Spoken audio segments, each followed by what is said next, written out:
आज हम लोग बात करने वाले हैं रोड डेंसिटी के बारे में। ठीक है, रोड डेंसिटी क्या होता है देखिए ध्यान से। डेंसिटी ऑफ रोड्स बोलो या फिर रोड डेंसिटी बोलो, बात तो सेम ही है ना। तो डेंसिटी ऑफ रोड्स होता क्या है पहले इसके बारे में जान लेते हैं हम लोग। देखिए इसका डेफिनेशन बेसिकली हम लोग बात करने वाले हैं। लिखा हुआ है द लेंथ ऑफ रोड पर 100 square kilometre of area is known as density of roads. नहीं मतलब समझ में आया ना, कोई दिक्कत नहीं, समझिए। देखिए 100 स्क्वायर किलोमीटर का एरिया ले लीजिए पहले, यानी कि एक स्क्वायर होगा और उसका चारों साइड कितना होगा 100 किलोमीटर का होगा। उसी एरिया को हम लोग क्या कहेंगे 100 स्क्वायर किलोमीटर का एरिया कहेंगे। ठीक है, और उस 100 स्क्वायर किलोमीटर में एरिया के अंदर कितने रोड हैं, रोड का क्या लेंथ है, उसी को हम लोग कहते हैं डेंसिटी ऑफ रोड्स। जैसे मान लीजिए सपोज कीजिए कि आपका एक छोटा सा कमरा है।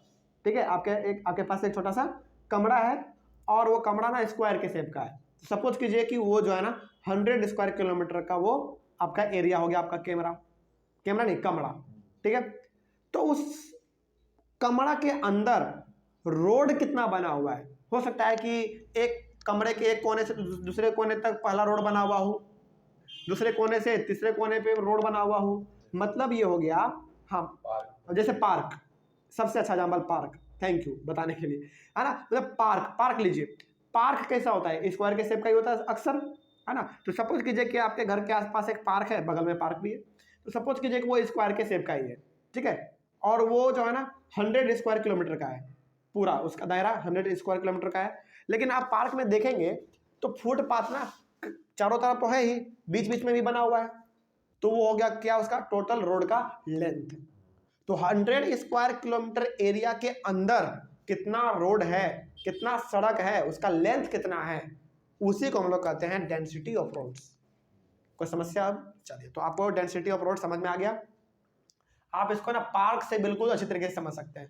समझ लो पार्क हमारा जो है ना 100 स्क्वायर किलोमीटर का एरिया है और उसी के अंदर आप देख लो चारों तरफ फुटपाथ रहता है, अंदर में अलग अलग प्रकार का और जगह रहता बना हुआ जाने के लिए, है ना। फुटपाथ के जैसा ही बना रहता है अलग अलग जगह पे जाने के लिए। तो वो सारे रोड सड़क का यानी कि सारे फुटपाथ का लेंथ जोड़ लो, वही कहलाएगा वहाँ का डेंसिटी ऑफ रोड। ठीक है, बात खत्म। आगे, distribution of road is not uniform in the country. क्या हमारे भारत में रोड हर एक जगह पे समान मात्रा में है क्या? नहीं, कहीं पे रोड है, कहीं पे रोड नहीं है, कहीं पे पहाड़ वाला इलाका है, कहीं पे बर्फ वाला इलाका है, कहीं पे जंगल है। तो रोड हमारे कंट्री में हर जगह बराबर मात्रा में नहीं है, कहीं पे बहुत कम है तो कहीं पे बहुत ज़्यादा भी है, कहीं पे मीडियम है। आगे, density of roads in Jammu and Kashmir is only 10 kilometre. मतलब क्या हुआ इसका मतलब ये हो गया कि आप जम्मू एंड कश्मीर में 100 स्क्वायर किलोमीटर का एक एरिया ले लो और उस 100 स्क्वायर किलोमीटर के एरिया के अंदर आप देखोगे तो मात्र 10 किलोमीटर तक के ही रोड बना हुआ है। 10 ही किलोमीटर। क्यों बताते हैं क्यों? क्योंकि वहाँ पे जम्मू कश्मीर में ना पहाड़ी इलाका ज़्यादा है, वहाँ पे पहाड़ी इलाका ज़्यादा है, रोड कम है। तो जम्मू एंड कश्मीर में आप 100 स्क्वायर किलोमीटर का एक एरिया ले लो स्क्वायर के शेप का, उसके अंदर आप देखोगे तो मात्र 10 किलोमीटर ही रोड आपको नजर आएगा। यानी कि रोड का पूरा लेंथ यदि आप नापेंगे तो 10 किलोमीटर ही है। इसके पीछे रीजन है भाई, क्योंकि वहाँ पे पहाड़ी इलाका ज़्यादा है ना, पत्थर वत्थर ज़्यादा है, सड़क कम है। लेकिन यदि हम लोग बात करें केरला का, and the density of roads in Kerala is 375 kilometre, सोचो।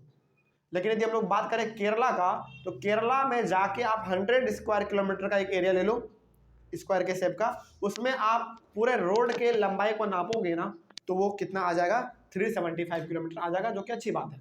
मतलब कि वहाँ पर रोड क्या है ज़्यादा बना हुआ है as compare to Jammu and Kashmir. ठीक है, तो ये आपको कंपेरिजन के लिए दो जगह का एग्जाम्पल दिया गया। ठीक है, आगे बढ़ते हैं। But the national average of road density is 75 kilometre. लेकिन भारत का, यदि हम लोग पूरे भारत के नेशनल एवरेज के बारे में बात करें, national average of road density के बारे में बात करें, यानी कि पूरे भारत का यदि हम लोग रोड डेंसिटी का एवरेज निकालें तो वो कितना है 75 किलोमीटर है। एवरेज मतलब क्या होता है? एक अनुमान, लगभग।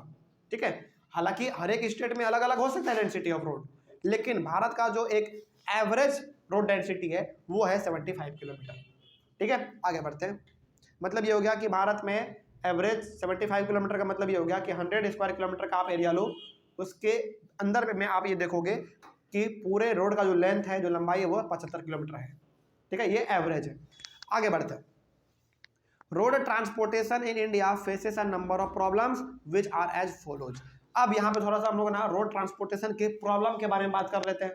अब भारत में भाई रोड ट्रांसपोर्टेशन है, रोड सड़कों पे गाड़ी चलते तो हैं, लेकिन उसके साथ कुछ समस्या है, कुछ प्रॉब्लम है। उस प्रॉब्लम को भी हम लोग बात कर लेते हैं। देखिए ध्यान से क्या क्या प्रॉब्लम है रोड ट्रांसपोर्टेशन में। सबसे पहला प्रॉब्लम है रोड ट्रांसपोर्टेशन में कि there is too much traffic. यहाँ पे ट्रैफिक बहुत ज़्यादा है। अच्छा, ट्रैफिक ज़्यादा होने के पीछे भी ना रीजन है, मालूम है क्या? पहला बात तो ये कि पॉपुलेशन हमारा ज़्यादा है, और दूसरा बात पॉपुलेशन ज़्यादा है तो गाड़ी का संख्या भी ज़्यादा है। तो गाड़ी का संख्या ज़्यादा होने के कारण भारत में ट्रैफिक ज़्यादा लगता है। ये पहला समस्या है रोड ट्रांसपोर्टेशन के साथ। दूसरा क्या समस्या है? There is inadequate road. Inadequate का मतलब क्या होता है? मतलब अच्छा नहीं है, वो बैड है, खराब है। तो भारत में सड़क जो है पूरी तरीके से बढ़िया नहीं है, कहीं पे बहुत बड़ा गड्ढा है तो कहीं पे उबड़ खाबड़ है, ठीक है, इस प्रकार का है। ये दूसरा समस्या हो गया। तीसरा समस्या क्या है? Half of the roads are unmetalled. Bharat में आधा, लगभग आधा जो रोड है वो अनमेटल्ड है, मतलब कि वो पक्का सड़क नहीं है। ये अक्सर बात किसका कर रहा है मालूम है? गाँव के सड़कों का। गाँव के सड़क हालांकि आजकल तो ठीक है, थोड़ा बहुत सड़क बन भी गया है, लेकिन अभी भी जो है गाँव के सड़कों में कमी है ना। कहीं पे बना ही नहीं है, या फिर कहीं पे बन गया है तो टूट के बिखर चुका है, गड्ढा हो चुका है वहाँ पे, है ना। ये चीज़ है। तो ये तीसरा समस्या हो गया कि आधा, लगभग आधा जो सड़क है वो अनमेटल्ड यानी कि कच्चा रोड है। आगे चौथा, national highways are also inadequate. National highway भी यहाँ तक का इनएडिक्वेट है, यानी कि नेशनल हाईवे भी पूरी तरीके से बढ़िया नहीं है। उस नेशनल हाईवे में भी कभी कभी गड्ढा हो जाता है, उसको भरने में टाइम लग जाता है। तो इस नेशनल हाईवे भी हमारा थोड़ा सा खराब है। ये सारा का सारा हमारा समस्या है रोड ट्रांसपोर्टेशन के साथ। और भी समस्या है, एक दो और होना चाहिए, हाँ 2 और है, देखिए ध्यान से। Roads are highly congested in cities. यदि हम लोग शहर का बात करें तो शहर में आप देखेंगे कि रोड जो है बहुत ही कंजस्टेड है, यानी कि बहुत ही सांकड़ा है, इसीलिए ट्रैफिक ज़्यादा लगता है ना। आगे, most of the bridges and drain are old and narrow. यदि हम लोग बात करें सड़क के बगल में नाला का, या फिर हम लोग बात करें ब्रिज का, पुल का, तो आप देखेंगे कि अधिकतर नाला और अधिकतर पुल यानी कि ब्रिज या तो वो पुराना है या तो बहुत ही छोटा है, सांकड़ा है, ठीक है। तो ये 6 ऐसे समस्याएं हैं जो कि भारत में आपको रोड ट्रांसपोर्टेशन में देखने को मिल जाएंगे, ठीक है। कोई समस्या है इसमें? चलिए, और इसी के साथ हमारा जो पहला टॉपिक था, सबसे पहला टॉपिक याद कीजिए, रोडवेज। याद आ रहा है कुछ? तो रोडवेज के अंदर में हम लोगों ने क्या क्या पढ़ा? सबसे पहले रोडवेज में हम लोगों ने ये पढ़ा कि हम लोगों ने भारत में खास करके रोड को 6 अलग अलग कैटेगरी में बांट दिया है। उसके बाद हमने मेटल एंड अनमेटल रोड के बारे में बात किया। उसके बाद हम लोग आज के क्लास में रोड डेंसिटी के बारे में बात कर लिए। ये सारा का सारा टॉपिक हमारा जो है रोडवेज टॉपिक के अंदर में ही था, ठीक है। अगले वाले क्लास से हम लोग शुरू करेंगे सेकंड वाला, रोडवेज के अलावा सेकंड यानी कि रेलवेज के बारे में बात करेंगे। अगले वाले क्लास में टॉपिक कौन सा होगा?